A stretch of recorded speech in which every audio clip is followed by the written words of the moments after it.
mercy that we get these opportunities where we gather in remembrance and glorification of Him, Tabaraka wa Ta'ala. And then we send our condolences to our 12th and living Imam Al-Huda, Ajjalallahu Ta'ala Farajahu Sharif, Salli ala Muhammad wa Ali Muhammad, and to each and every one of you as we are gathered in these nights to commemorate the Arbaeen, the 40th of the martyrdom of Abu Abdullah, coinciding also with the return of the caravan of pride back to Karbala for the ziyarat of Abu Abdullah. The period of Azaa that we are in is one of the greatest gifts Allah subhanahu wa ta'ala has given His servants. When you look to see what's available in these days, when we gather for these nights and we gather for these days and we commemorate, there is a magic here that takes place for one who desires a change in their lives. They can find what is needed in these gatherings. The amazing aspect of this gift of Allah subhanahu wa ta'ala, if you really think about it, right, is the fact that He has added two elements in these gatherings. And if you use these two elements in any aspect of life, it will give you the necessary tools to bring about a reformation, to bring about a change within yourselves that could be everlasting. But it depends on the individual, right? Because we know that many of us, or many people, attend these gatherings and then they leave without there being any significant change in their own lives. But for those who desire a change, you can find what's needed here, because there are two elements. There are two elements that God has put into place. There is the emotional component, where we cry, we lament, we beat our chests, we weep, and that emotional element is necessary. That's the fuel needed. And then there's a second component, which is the intellectual component, the actual majlis, right? The actual majlis brings about the intellectual component, and then it's ended with the emotional component, almost to glue it together, right? And when you have these two components, there can be tremendous change in the life of an individual if you had them instead one by themselves, right? Let's take just a basic example. Let's say someone's addicted to something. Let's say they're addicted to smoking, for example. You can present every intellectual argument for that person to stop smoking. That person's likely not going to stop smoking. Smokers know smoking is bad for them. It's not like it's something that's new to them. Science has proven that smoking is bad for you. Yet you find that many people can't stop smoking. Why? Because there is no emotional component that's added to it. You're just presenting to them intellectual arguments, right? But once you can add an emotional component to it, like a child, like your own child coming up to you and saying, Baba, I really don't want you to smoke, right? I'm afraid you're going to die, for example. Sometimes when that emotional element is added to that intellectual component, it gives you more motivation to change. You understand? Right? And likewise, that's what we have here in these gatherings. That's the beauty of this majlis, or these gatherings, is that not only do you have an intellectual component, but you have an emotional component to it. And when you bring them back together, it gives the ultimate motivation for one to change if they want to. Now, you can still leave here with the intellectual and emotional and not make any difference in your lives, but that's because the audience didn't come in there wanting to change, right? Sometimes we attend these gatherings, why? Because our parents told us to be here. Or why? Because culturally we have always done it. But not with the desire to change, because I think if we come here with the desire to change, we will change. That's how powerful these gatherings are that we are here for, right? I always get this, right? Like I say this all the time, but like people tell me like, oh, your majlis, for example, resonated with me today, And when someone says that to me, that's not a compliment to me. That's the compliment of the person itself. Because the heart was wanting something and it was provided.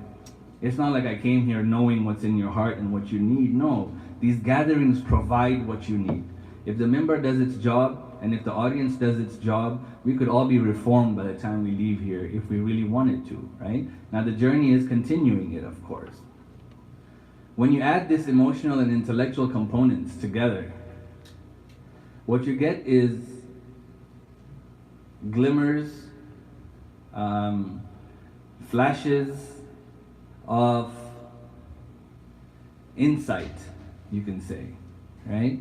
I don't know if you've felt it, I've experienced it. That, when I'm crying for Imam al-Hussein alayhi salam, and I'm weeping and I'm lamenting, and especially if the speaker has said something, oftentimes when we hear something, I don't know if we're prepared necessarily for these gatherings, we prepare for Shahrul Ramadan, right? But sometimes we only prepare physically. So we'll make sure that all the iftar is ready and all the fried foods are ready, but we don't really prepare spiritually for Ramadan.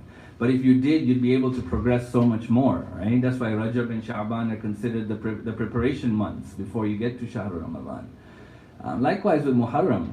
With Muharram, if we prepared ahead of time and removed certain baggages, we would be able to ascend much more, And so if we come here and we're in search of something, during those intellectual and emotional components together, what happens is you get flashes into your soul. So when you're crying, your soul will tell you, man, you gotta do better, right? You gotta wake up for Fajr, for example. You gotta stop lying, for example. You gotta stop doing this. You gotta get this and this. And then it's up to us to what we do after that.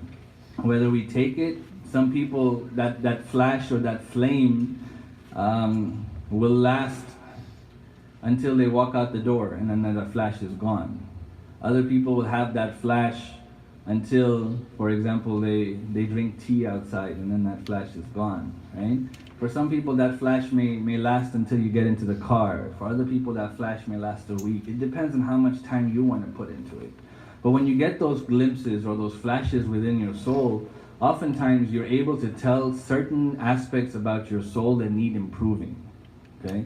And that's what we're going to talk about. One aspect that if we were to reflect about our souls, we would see that this exists. Now, in some people it exists in a very minute version, while in other people it exists in a very large way. But it exists in most of us. And it's the quality of stubbornness that we're going to talk about, right?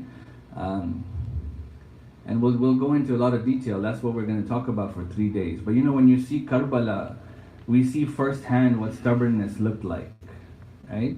On one hand, you had the greatest human being who was alive at that time, the most eloquent human being, the most perfect human being, the most beautiful human being in Imam al-Hussein alayhi afdalu salatu wassalam. Allahumma salli ala Muhammad wa ali Muhammad.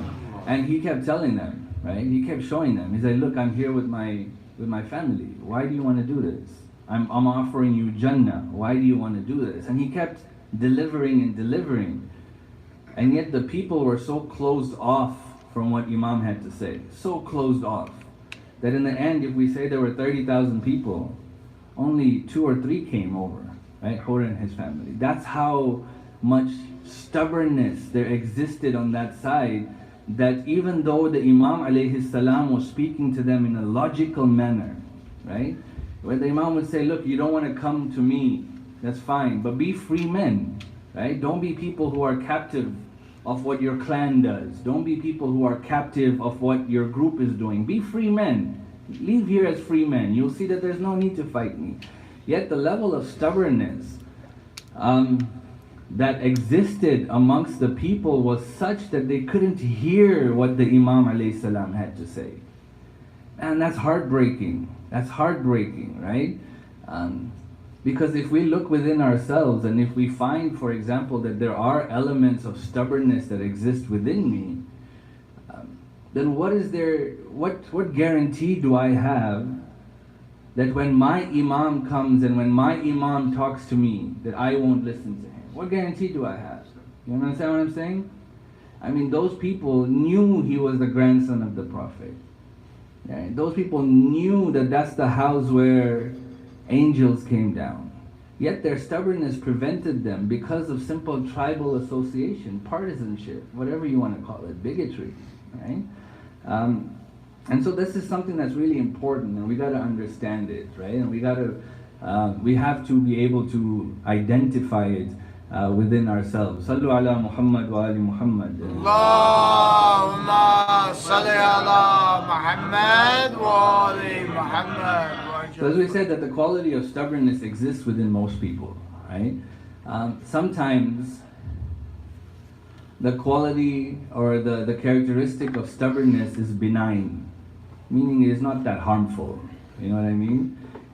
If it becomes persistent, then it becomes harmful. But generally, it may not be harmful. So for example, you take someone's dying commitment to their sports team, for example. You guys have the Cardinals here, for example, or you have the Phoenix Suns here, for example, right? And you are a fan, right? You're a fan, you're a fanatic for that team, for example. But then if you ask yourself, like, why are you a fan of this team? There's no logic behind why you need to be a fan of the Arizona Cardinals, except that you live in Arizona, for example, right? I grew up in California, right? Orange County, and I'm a Lakers fan, you know? And I lived there for my whole life. So okay, I had an association, I lived there. But then I moved to Canada, and I lived there for 8 years. But I'm still a Laker fan, you know? And there's nothing to, if you ask me why I'm a Laker fan, I have no logical proof to tell you why I'm a Laker fan. But that level of persistence of being a fan was such that even when the team was doing terribly, I was still a Laker fan. You know what I mean? And we prayed for LeBron, and we got LeBron, alhamdulillah, you know? By the way, thank you for giving us our first W of the year. I really appreciate that, yeah? But you know, that's a simple understanding of my stubbornness to my team, that even when they're not doing good, I'm gonna stick with them, right? I'm gonna ride with them. And if you ask them why, there's no logic that I can give you of why I must be a Laker fan, right? Or for example, you know, people who, I don't know if I don't know if you've heard of Tim Hortons. We have Tim Hortons in Canada, right? Like it's a big chain of coffee. Dunkin' Donuts. Dunkin' Donuts, you have Dunkin' Donuts here, right? People who routinely will go get coffee in the morning, even if the queue or the line is 20 cars deep, they'll still stand in line, right? Why? Because it's just a habit, I'm doing it. And we don't realize, but these are forms of stubbornness, right? They're like, Baba, why? Just skip coffee today, it's not a big deal, you'll get it at work. But no, I have to have it, for example. These are small examples, right, of stubbornness. But we see that within us. Now you may call it as being a fan, you may call it as being addicted to coffee, you may call it as whatever, but it's translated as being slightly stubborn, though it may be a minor form, benign form of stubbornness. But then you have other forms of stubbornness, which are not benign, right? Which actually cause societal harm, like racism, right?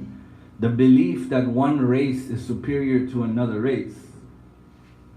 There's no intellectual grounding to that belief. Think about it, right? What's to say one color is superior to another color? There's nothing. Logic, it proves it wrong. Logic is against it, right? It's like saying that, okay, you and I have the same exact car, the same exact model, the same exact interior, and the same exact specs. But my car is better because my car is white. You would laugh at me and say, no, that doesn't make any sense. But that's what we do with human beings, right? There's no logical element to why racism exists. But it's people are programmed that way. People are taught that one race is superior to another race. And sometimes just being exposed to that, we culturally buy into it, you know? Like for example, like even for many of us from the subcontinent, or even in Africa, for example, where I came from, because of colonialism, there is this notion that white people are superior, right? And it's almost like it's ingrained within us, that when you see someone who is, for example, white, right? We will automatically treat them differently than we would somebody who's black, for example, right? Within our own selves, we're not immune from racism, right? We got to be honest with ourselves sometimes, right? We see this in India, where you have the caste system, right? We see this in Pakistan, where you see Sayyids versus non-Sayyids, Right? We see this everywhere, where because of certain elements, I think some people are superior to other people. Right? When Allah subhanahu wa ta'ala says, Inna akramakum indallahi atqakum, that the superior one in the eyes of God is the one who is most God conscious. Not because of your skin color, right? Not because of your caste, not because of anything like that. But you see that this stubbornness grows within us. But in all of these examples, I want us to pay attention to this. This is important, right? That in all of these examples, what you find, the common element or the common thread within all of them is the fact that this form or these forms of stubbornness are not based on fact or logic, right? They're not based on the intellect. They're based on emotions. They're based on what my ancestry has plugged into me, has fueled into me, right? This is part of what's known as generational trauma, right? You should Google this term. It's a fascinating subject, generational trauma, where what happened to my ajdad, my forefathers, and whatever they experienced passes on to me, even though I may not have experienced what they experienced. You know what I mean? It's fascinating. We can go into a lengthy subject just on this generational trauma. But the problem is that we have made allegiances to certain groups. We have ties with certain people. We have ties with certain emotions. And when you ask why do you have ties with these emotions, there's no logical answer that is provided. Remember in the very beginning we said that this aza is so important. Why? Because it adds both intellectual and emotional. There are going to be people who will just run with the emotion. And there are going to be people who will think that the emotion is not important and just run with the intellect. Both of these will fail eventually. Both of these will fail. The way you are successful is if you combine the intellect and the emotion, right? So even when it comes to stubbornness, right? If you're only saying it without any intellectual backing, realize that that is a negative form of stubbornness. There is nothing positive that can come out from that stubbornness. Our fourth Imam As-Sajjad alayhi afdalu salatu wassalam, salli ala Muhammad wa ali Muhammad. Lamma su'ila anil asabiyya, when he was asked about asabiyya, we were talking about ta'assub, yeah?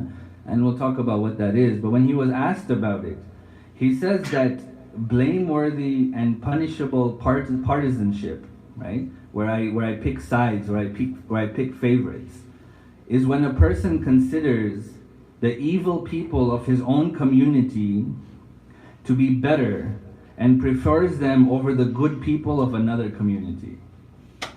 You understand? Right? So, because you look like me, I'm going to support you even though what you're doing is wrong. We see Trump do that. Yeah? This is Trumpism at its best, right? That this guy who sent these pipe bombs to like all of these people, this guy who shot a synagogue today, for example, killing 11 people, right? A neo-Nazi supporter, Trump supporter, but because he looks like Trump and talks like Trump, Trump hasn't come out and blamed anybody yet, right? Why? This is partisanship. This is what stubbornness manifests itself into, and this is why it's so important, right? We do that sometimes too, right? That because he's from my village, in my particular town, I'm going to support that person even though this person is wrong, but I'm going to give him sat. I'm going to give him support, right? And you look at that, Imam alayhi salam is saying here, look,